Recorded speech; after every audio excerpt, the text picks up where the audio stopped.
فرشتوں نے تو اس حکم کی تعمیل میں حضرت آدم علیہ السلام کو سجدہ کر لیا،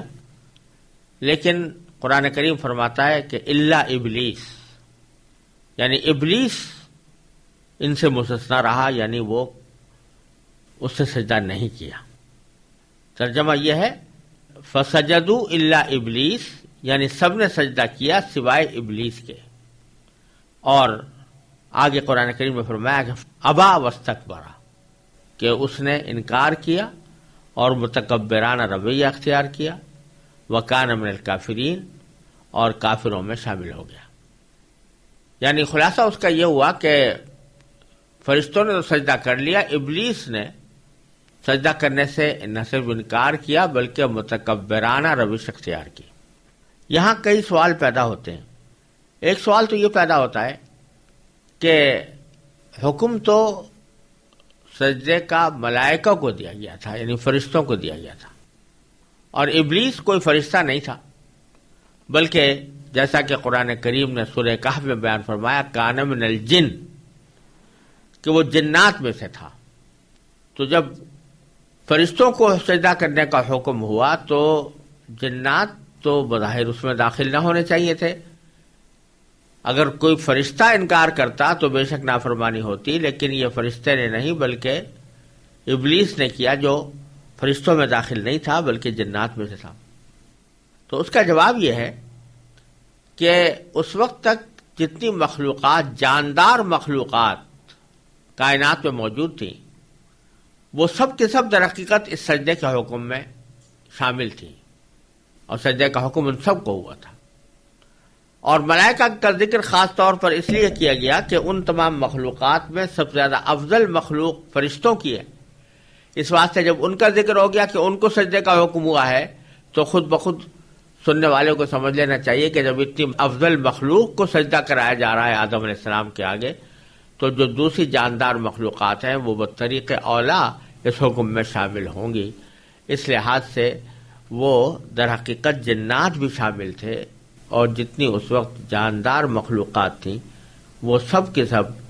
اس حکم کے اندر شامل تھی، حکم کی مخاطب تھی، لہذا ان پر بھی اس کی تعمیل لازم تھی۔ لیکن ابلیس جو جنات میں سے تھا، جیسا کہ سورہ کہف میں مذکور ہے، اس نے انکار کیا۔ یہاں تو اللہ تعالیٰ نے دو ہی لفظ استعمال فرمایا کہ ابا واستکبرا۔ ابا کے معنی ہے انکار کیا، اور استکبرا کے معنی ہے تکبر کی روش اختیار کی، متکبرانہ رویہ اختیار کیا۔ لیکن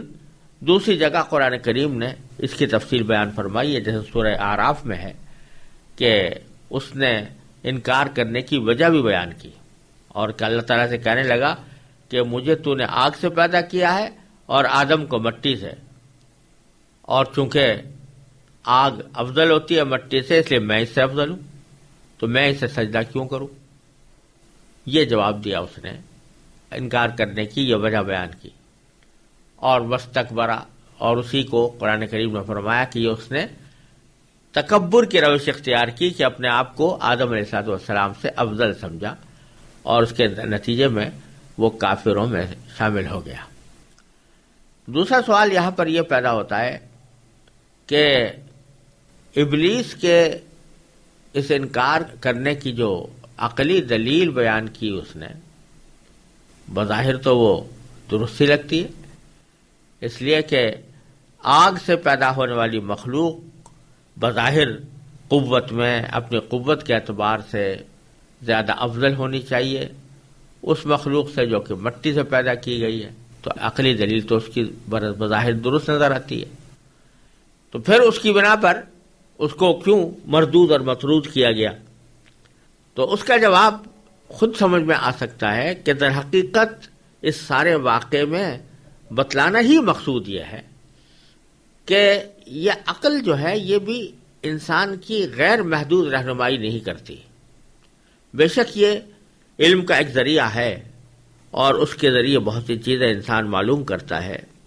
لیکن اس کی رہنمائی غیر محدود نہیں ہے۔ یہ کسی جگہ جا کر ٹھوکر کھا جاتی ہے، یہ سوالات کا صحیح جواب نہیں دیتی، بلکہ بعض اوقات مغالطہ انگیز جواب دے دیتی ہے، گمراہ کرنے والا جواب دے دیتی ہے۔ لہذا جہاں عقل کا تقابل اللہ تعالیٰ کے حکم کے ساتھ ہو تو وہاں ایک سلیم الطبع مخلوق کا تقاضا یہ ہے، اس کی فطرت کا تقاضا یہ ہے کہ وہ اللہ تعالیٰ کے حکم کو اپنی اس عقلی دلیل کے اوپر ترجیح دے کر اللہ تعالیٰ کے حکم کی اتباع کرے اور اپنی عقل کو اس کے آگے جھکا دے۔ یہی در حقیقت دین کا خلاصہ ہے کہ آدمی اپنی عقل کو، اپنی طبیعت کو عقل کے اوپر غالب نہ ہونے دے اور عقل کو شریعت پر غالب ہونے نہ دے۔ یعنی جہاں اللہ تعالیٰ کی طرف سے واضح حکم آ جائے کہ فلاں کام کرنا ہے، تو چاہے تمہاری وہ سمجھ میں آ رہا ہو یا نہ آ رہا ہو، چاہے تمہاری عقلی دلیلیں اس کے خلاف رہنمائی کر رہی ہوں، تو ان عقلی دلیلوں کو سمجھو کہ یہ دھوکہ ہے اور اللہ تعالیٰ کا حکم برحق ہے، اسی کے مطابق عمل کرنا چاہیے اور اس کے مطابق ہی عمل کرنا تمہارے ذمہ واجب ہو جاتا ہے۔ یہاں بھی اس نے جو عقلی دلیل پیش کی وہ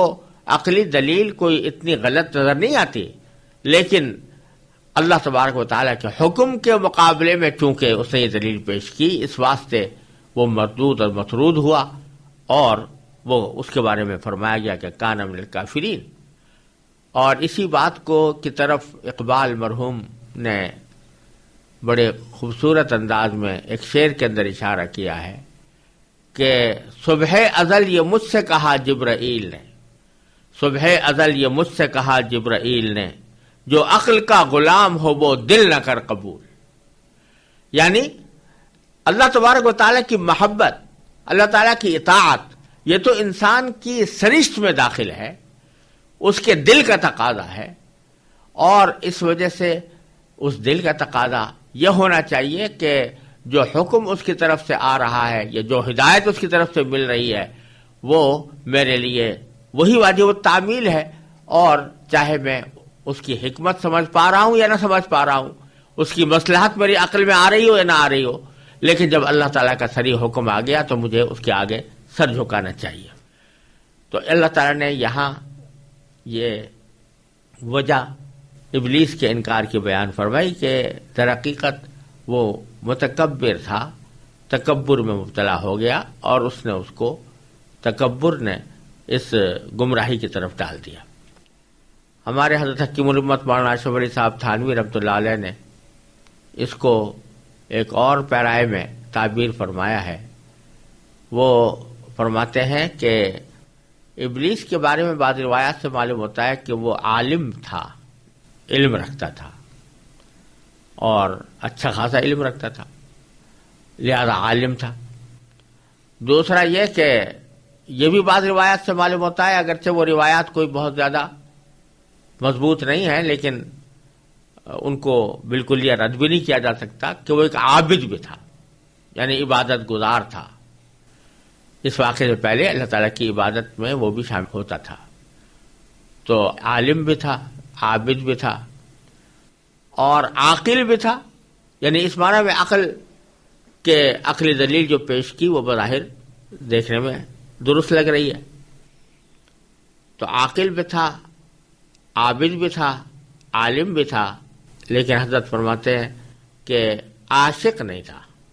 یعنی اس میں کمی جو تھی وہ در حقیقت اس کے عشق کی تھی کہ اگر اللہ تبارک و تعالیٰ کے ساتھ محبت ہوتی، اللہ تعالیٰ کے ساتھ محبت میں وہ سرشار ہوتا تو یہ سب دلیلیں جو عقلی دلیلیں ہیں ان سب کو روند کر ایک ہی دلیل اس کے لیے کافی ہوتی کہ میرے محبوب کا حکم ہے، لہذا مجھے ہر حالت میں اس کی تعمیل کرنی چاہیے، چاہے وہ حکم میری سمجھ میں آ رہا ہو یا نہ آ رہا ہو۔ تو یہاں سے یہ ایک بہت بڑی ہدایت اس واقعے سے ہمیں یہ دی گئی ہے کہ جب اللہ تبارک و تعالیٰ کی طرف سے، اللہ کے رسول صلی اللہ علیہ وسلم کی طرف سے کوئی صریح حکم آ جائے تو اس کے بعد پھر انسان کو اس کے بارے میں عقلی گھوڑے دوڑانا یا اس کی حکمت اور مصلحتوں کو تلاش کر کے اس حکم کی تعمیل کو حکمت اور مصلحت پر موقوف رکھنا، یہ ایک فرما بردار بندے کا رویہ نہیں ہے، یہ ابلیس والا رویہ ہے۔ چنانچہ فرمایا مؤمن ولا مؤمنۃ اذا قضى الله ورسوله امرا ان يكون لهم الخيارة من امرهم، سورہ احزاب میں فرمایا اللہ تعالیٰ نے کہ جب کسی مومن یا مومنہ کے سامنے اللہ تبارک و تعالیٰ کا کوئی فیصلہ آ جائے تو پھر ان کو اپنے معاملے میں کوئی اختیار باقی نہیں رہتا۔ یہی سبق اس واقعے سے لینا چاہیے۔ اور اللہ تعالیٰ کے حکم کے معارضے میں، مقابلے میں اپنی عقلی دلیل پیش کرنا اور صراحتاً انکار کرنا یہ کفر ہے۔ اسی سے بات معلوم ہو گئی وہ کان من الکافرین، کہ ویسے تو عام طور پر اگر کوئی شخص بھول چوک میں کوئی غلطی کر بیٹھے یا اللہ تعالیٰ کے کسی حکم کی نافرمانی کرے بھول چوک میں یا غفلت کی وجہ سے، تو اس کی وجہ سے وہ کافر نہیں ہوتا۔ اگر فرض کرو کوئی شخص نماز نہیں پڑھتا تو نماز نہ پڑھنا بہت بڑا گناہ ہے، بہت بڑا گناہ ہے، اور بہت بڑا اس کے اوپر عذاب بھی ہونے کا اندیشہ ہے، لیکن محض اس بنا پر کہ اسے نماز نہیں پڑھی اس کو ہم کافر نہیں کہہ سکتے، اس پر کفر کا فتویٰ نہیں رکھ سکتا، اس کو کافر قرار نہیں دیا سکتا۔ لیکن اگر کوئی شخص یہ کہے کہ میں نماز پڑھنے کو مانتا ہی نہیں اور نماز پڑھنے کی کوئی ضرورت نہیں، الیاذ باللہ، کوئی شخص اس کو انکار کرے تو اللہ تعالیٰ کے حکم کے انکار کو اور اس کو برملا رد کرنے کو کفر قرار دیا گیا ہے۔ اسی لیے فرمایا کہ اس نے، ابلیس نے انکار کیا اور تکبر کی روش اختیار کی، وَكَانَ مِنَ الْكَافِرِينَ، اور وہ کافروں میں شامل ہو گیا۔ پھر اگلی آیت میں اللہ تبارک و تعالیٰ فرماتے ہیں کہ جب یہ واقعہ ہو چکا، آدم علیہ السلام کو سجدہ کیا جا چکا، ابلیس نے انکار کر دیا، اور دوسری روایات میں آتا ہے کہ اس کے نتیجے میں اس کو مردود کر دیا گیا، جنت سے نکالنے کا حکم دے دیا گیا۔ تو اللہ تبارک و تعالیٰ فرماتے ہیں کہ اب ہم نے آدم سے کہا کہ وَقُلْنَا یا آدم اسکن انت وزوجک الجنہ، تم اور تمہاری بیوی دونوں اس جنت میں رہو، وَكُلَا مِنْهَا رَغَدًا حَيْثُ شِئْتُمَا، اور اس جنت میں سے تم کھاؤ، جی بھر کے کھاؤ، حیث شئتما، جہاں سے بھی چاہو۔ البتہ ایک خاص درخت کی طرف اشارہ کر کے فرمایا وَلَا تَقْرَبَا هَٰذِهِ الشَّجَرَةَ، اور اس درخت کے قریب مت جانا، فَتَكُونَا مِنَ الظَّالِمِينَ، یعنی اگر اس کے قریب تم گئے تو اس کا نتیجہ یہ ہوگا کہ تم ظالموں میں شمار ہو گئے۔ خلاصہ یہ کہ آدم علیہ السلام کی تخلیق کے بعد اور فرشتوں کے ذریعے ان کو سجدہ کرانے کے بعد اللہ تبارک و تعالیٰ نے آدم علیہ السلام کو جنت میں رہنے کی تاکید فرمائی، اور یہ فرمایا کہ اس میں جو تمہارا جی چاہے اس میں سے کھا سکتے ہو، اور جہاں سے چاہو کھا سکتے ہو، یہ آزادی ان کو عطا فرما دی۔ البتہ ایک درخت کے بارے میں کہا کہ اس کے قریب مت جانا۔ اس آیت میں چند نکتے قابل غور اور قابل ذکر ہیں جن سے ہمیں رہنمائیاں ملتی ہیں۔ وہ یہ کہ اللہ تبارک و تعالی نے جب یہ فرمایا کہ آدم تم اور تمہاری بیوی دونوں جنت میں رہو، تو یہاں اللہ تبارک و تعالی نے آدم علیہ السلام کا ذکر الگ فرمایا اور بیوی کا ذکر الگ فرمایا۔ یہ نہیں کہہ دیا کہ تم دونوں یہاں پر رہو، بلکہ بیوی کا خاص طور پر الگ سے نام لیا۔ اس کی وجہ بعض مفسرین نے یہ بیان فرمائی ہے کہ اس میں یہ اشارہ مقصود ہے کہ جہاں تک رہائش کی سہولیات کا تعلق ہے تو اس میں میاں اور بیوی دونوں ایک ساتھ زندگی گزاریں تو یہی فطرت کا تقاضا ہے، اور ایک ساتھ زندگی گزارنے میں ان کو یہ چاہیے کہ وہ اس طرح رہیں کہ دونوں کی سہولیات مد نظر ہوں اور جس جگہ شوہر رہے وہیں پر بیوی بھی رہے، انت و زوجک، تم اور تمہاری بیوی۔ لہذا اس میں اس بات کی ایک طرح سے خفیہ ہدایت موجود ہے کہ میاں بیوی کو حتی الامکان کوشش کرنا چاہیے کہ وہ ایک ساتھ سکونت اختیار کریں، ایک ساتھ رہیں، اور اس میں شوہر ایک طرح سے وہ اصل ہے اور بیوی سکونت میں اس کی تابع ہے، یعنی جہاں شوہر رہے وہاں پر بیوی بھی رہے۔ دوسرا مسئلہ یہ کہ آگے جب یہ فرمایا کلا منہا رغدن، تو وہاں بیوی کا الگ ذکر نہیں کیا بلکہ تثنیہ کا صیغہ اختیار کر کے فرمایا تم دونوں اس جنت سے کھاؤ جی بھر کر۔ تو دونوں کے کھانے میں یہ الگ الگ بیوی کا نام نہیں لیا گیا، تو اس کی وجہ بعض مفسرین نے بیان کی، ایسے نقطہ نکالا ہے کہ کھانے میں کوئی ایک دوسرے کا تابع نہیں ہوا کرتا، کھانا ہر ایک اپنی مرضی کے مطابق کھاتا ہے، اور کسی کو کوئی چیز پسند ہوتی ہے، کسی کو کوئی چیز پسند ہوتی ہے، لہذا ضروری نہیں کہ جو چیز شوہر کو پسند ہو بیوی بھی وہی پسند کرے، بلکہ دونوں اپنی اپنی مرضی کے مطابق کھائیں۔ اور حیث شئتما، یہ حیث شئتما کے معنی جہاں سے چاہو، یعنی پوری جنت تمہاری ہے، جنت کا تمام علاقہ تمہارا ہے، جہاں سے چاہو جس جگہ سے چاہو جی بھر کر کھا سکتے ہو۔ اس میں اشارہ اس بات کی طرف ہے کہ انسان کو آزادی اگر ملے کہ وہ جہاں چاہے جا سکے، چلنے پھرنے پر اس کی کوئی قدر نہ ہو، تو یہ ایک نعمت ہے، کیونکہ اگر اس کو کسی جگہ میں محدود کر دیا جائے تو ایک قید ہے کہ اس سے باہر نہیں جا سکتے، لیکن حیث شئتما کہہ کر ان کو کھلی آزادی دے دی گئی کہ تمہارے نہ کھانے پر کوئی پابندی ہے، نہ تمہاری نقل و حرکت پر کوئی پابندی ہے، جہاں چاہو جا سکتے ہو جنت میں، اور وہاں سے جو کچھ بھی تم کھانا چاہو وہ کھا سکتے ہو۔ البتہ ایک درخت کے بارے میں فرمایا وَلَا تَقْرَبَا هَٰذِهِ الشَّجَرَةَ، اس درخت کے قریب مت جانا، کیونکہ اگر اس درخت کے قریب گئے تو تمہیں ظالموں میں شمار کر لیا جائے گا۔ یہ درخت کون سا تھا، اس کی تعین قرآن کریم نے نہیں کی۔ بعض روایتوں میں آتا ہے کہ گندم کا تھا، بعض میں آتا ہے کہ انگور کا تھا، لیکن کوئی بھی روایت اتنی پکی نہیں ہے کہ اس کی بنا پر یقین کے ساتھ کہا جا سکے کہ یہ کون سا درخت تھا۔ جب قرآن نے اس کی تعین نہیں کی تو ہمیں کوئی ضرورت نہیں ہے کہ اس کی تعین میں پڑھیں اور اس بحث میں پڑھیں یا اس کی تحقیق میں اپنا وقت صرف کریں کہ یہ درخت کون سا درخت تھا۔ بہرحال ایک درخت تھا جس کے بارے میں اللہ تعالیٰ نے فرمایا کہ اس کے قریب مت جانا۔ اصل مقصود تو یہ تھا کہ اس درخت کا پھل مت کھانا، اصل ممانعت تو پھل کھانے کی کرنی مقصود تھی، لیکن اس کے لیے عبارت یہ استعمال فرمائی یا الفاظ یہ استعمال فرمائی لا تقربا هذه الشجرة، اس کے قریب بھی مت پھٹکنا، قریب بھی مت جانا۔ تو اس سے یہ بات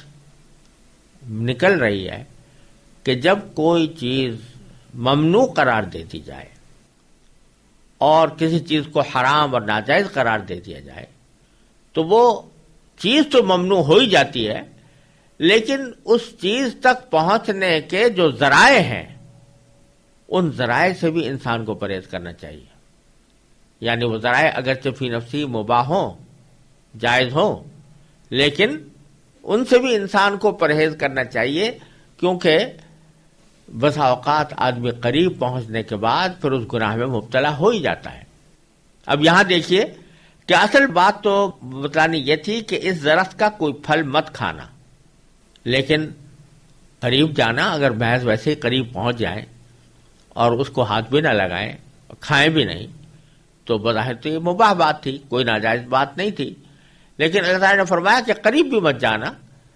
یعنی اس لیے کہ قریب جانے کے بعد ہو سکتا ہے دل میں خواہش پیدا ہو جائے اور اس خواہش سے تم مغلوب ہو کر کھانے کے گناہ میں مبتلا ہو جاؤ، اس لیے قریب بھی مت جانا۔ یہ الفاظ اللہ تبارک و تعالیٰ نے اور بعض گناہوں کے لیے بھی استعمال فرمایا لا تقربوا الزنا انہ کان فاحشہ، زنا کے قریب بھی مت جانا۔ تو وہاں پر بھی مقصود یہ ہے کہ زنا تو حرام ہے ہی، لیکن زنا تک پہنچانے والے جو اعمال ہیں وہ بھی ناجائز ہیں اور ان سے بھی انسان کو پرہیز کرنا چاہیے۔ اسی طرح قرآن کریم نے ولا تقربوا الفواحش فرمایا ہے کہ بے حیائیوں کے قریب مت جاؤ،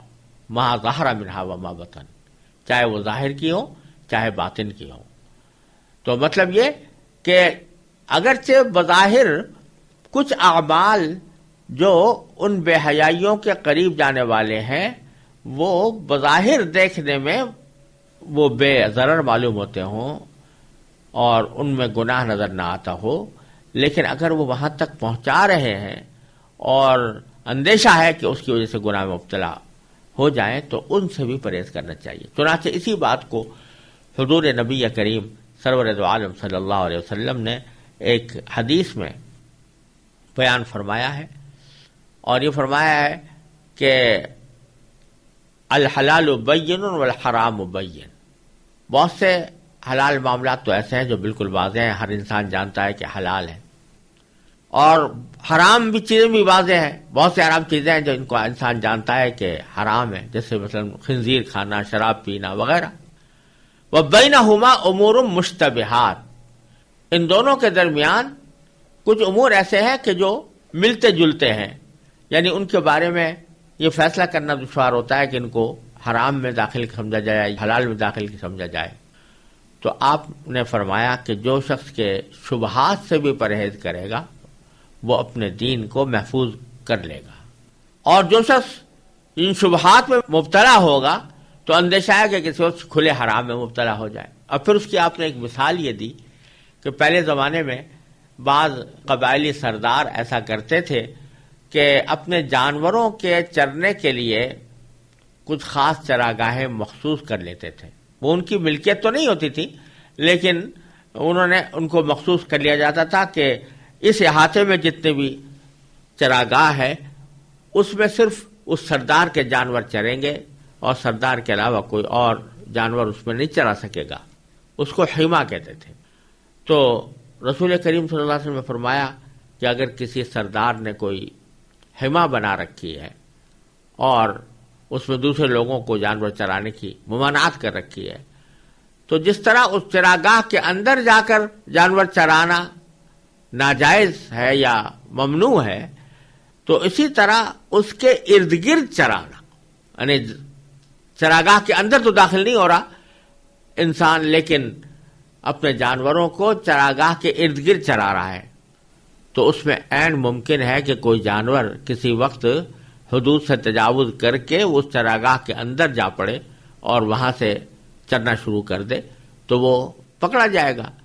اسی طرح اللہ فرمایا کہ الا ان حم اللہ محارمہ، اللہ تعالیٰ کی جو حرام کی ہوئی چیزیں ہیں وہ بھی اللہ تعالیٰ کی چراگاہ ہیں۔ تو صرف اتنی بات نہیں ہے کہ وہ حرام چیزوں کا ارتکاب نہ کرو، بلکہ ان کے قریب جانے والی جو چیزیں ہیں ان سے بھی پرہیز کرو، تاکہ کہیں ایسا نہ ہو کہ کسی وقت تم سری حرام میں مبتلا ہو جاؤ۔ تو یہاں جو تعبیر اختیار فرمائی ولا تقربوا هذه الشجرہ، کہ اس درخت کے قریب بھی مت جانا، یہ اس اصول کی طرف اشارہ ہے جس کو فقہاء کرام سد ذریعہ سے تعبیر کرتے ہیں کہ گناہ جس طرح ناجائز ہے اسی طرح گناہ تک پہنچانے والے ذرائع اور اسباب بھی ناجائز ہیں، تو تم اس کے قریب بھی مت جانا، اور اگر جاؤ گے تو تم ظلم کرنے والوں میں سے ہو جاؤ گے۔ ظالمین کا لفظ یہاں پر اللہ تبارک و تعالی نے نافرمانی کے معنی میں استعمال کیا ہے۔ ظلم کے لفظی معنی تو یہ ہوتے ہیں کہ جس کی تعریف عام طور سے یہ کی جاتی ہے کہ وضع الشیء فی غیر محلہ، یعنی کسی چیز کو بے جا استعمال کرنا، اس کو ظلم کہتے ہیں۔ لیکن یہ لفظ بڑا عام ہے، اس میں ہر وہ چیز بھی داخل ہو جاتی ہے جو اللہ تعالیٰ کی نافرمانی پر مشتمل ہو، شرک بھی اس میں داخل، ان الشرک لظلم عظیم، قرآن کریم نے فرمایا کہ شرک بڑا عظیم ظلم ہے۔ اسی طرح قرآن کریم گناہ کرنے کو بسا اوقات ظلم سے تعبیر کرتا ہے کہ ظلموا انفسہم، کہ جو لوگ گناہ کرتے ہیں وہ خود اپنی جانوں پر ظلم کرتے ہیں، کیونکہ اللہ تعالیٰ نے جن چیزوں سے روکا ہے یا جن چیزوں کو گناہ قرار دیا ہے وہ مضر چیزیں ہیں، دنیا میں بھی مضر اور آخرت میں بھی مضر۔ تو جب کوئی شخص محض اپنے نفس کے لذت کے خاطر وہ گناہ کا ارتکاب کرتا ہے تو اپنی جان پر ظلم کر رہا ہوتا ہے، کیونکہ اس کا نتیجہ دنیا میں بھی اس کی جان کے لیے خراب ہوگا اور آخرت میں بھی اس کی جان کے لیے خراب ہوگا. تو یہ اس کی اپنی جان پر ظلم ہے. ظلموا انفسہم اس کو قرار دیا ہے. چنانچہ دعا میں بھی، استغفار کی دعا میں بھی، رب انی ظلمت نفسی ظلما کثیرا وانہ لا یغفر الذنوب الا انت، جب بندہ اللہ تعالیٰ سے استغفار کرے تو یہ کہے کہ اللہ میں نے اپنی جان پر ظلم کر لیا ہے، اپنے رحمت سے مجھے معاف فرما دیجیے. اور جیسا کہ آگے آنے والا ہے کہ حضرت آدم علیہ السلام سے بھی جو غلطی ہوئی تھی اس کے استغفار پر بھی جو کلمات اللہ تعالیٰ نے سکھائے اس میں بھی یہ ہے کہ ربنا ظلمنا انفسنا، اے پروردگار ہم نے اپنی جانوں پر ظلم کر لیا ہے. تو ظلم کا لفظ کفر کے لیے، شرک کے لیے، نافرمانی کے لیے، ان سب چیزوں کے لیے آتا ہے. تو اللہ تعالیٰ نے متنبع فرما دیا کہ تم اور تمہاری بیوی اس میں جنت میں ضرور رہیں، جو چاہیں کھائیں مگر اس خاص درخت کو نہ کھائیں، ورنہ اگر کھا لیا تو تمہارا شمار ظالموں میں ہوگا.